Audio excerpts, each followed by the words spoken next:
Looking for a budget-friendly Bali-inspired staycation near the metro? Yung lahat ng sulok sobrang IG-worthy pa. Tapos meron pa silang napakalawak na pool area. Pwede kang mag-day tour at overnight. Meron din silang mga private pools and accommodations.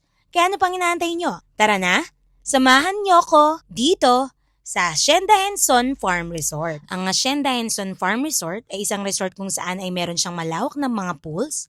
Yung sinasabi kong malawak as in, meron silang napakalaking pool dito na pwede lahat ng edad. Meron silang area dito pang 1 to 3 years old. Yung kahit sila lang, hindi ka matatakot na baka malunod sila. Meron din sila dito medyo pang malaki na at malawak din ito. Meron din silang pang adult kung saan ay abot ko siya at hindi ko na rin abot yung susunod.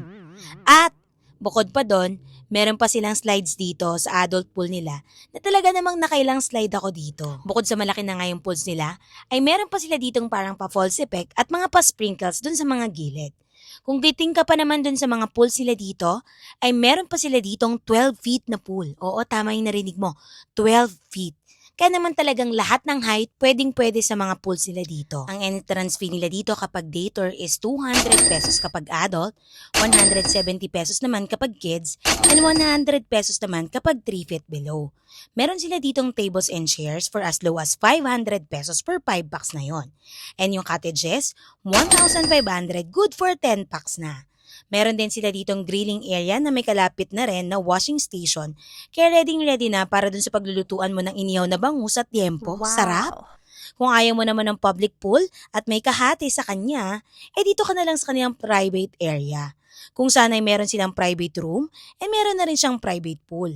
Makukuha nyo lang to for as low as 5,500 kapag weekdays. Private mo na yung sariling aircon room at private mo na rin yung pool.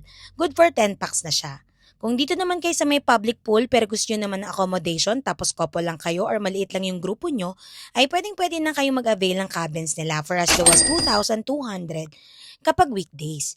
Good na siya for 2 to 4 packs. Meron na rin siyang kasamang 2 bed, air condition na siya, may lababo, may tables and chairs, at meron na rin siyang sariling CR.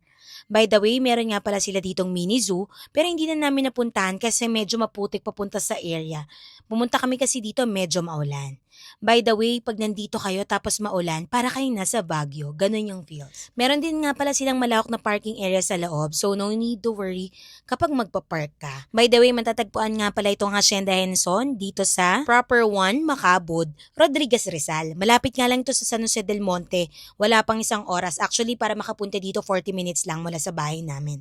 Dadaan ka lang sa may likaw-likaw. Lalagay ko na nga rin pala yung prices nila dito para may idea kayo at hindi na kayo mag-PM sa akin para bang ako may-ari ng resort. Char! Nagbablog lang po ako. Pero sana soon meron, di ba?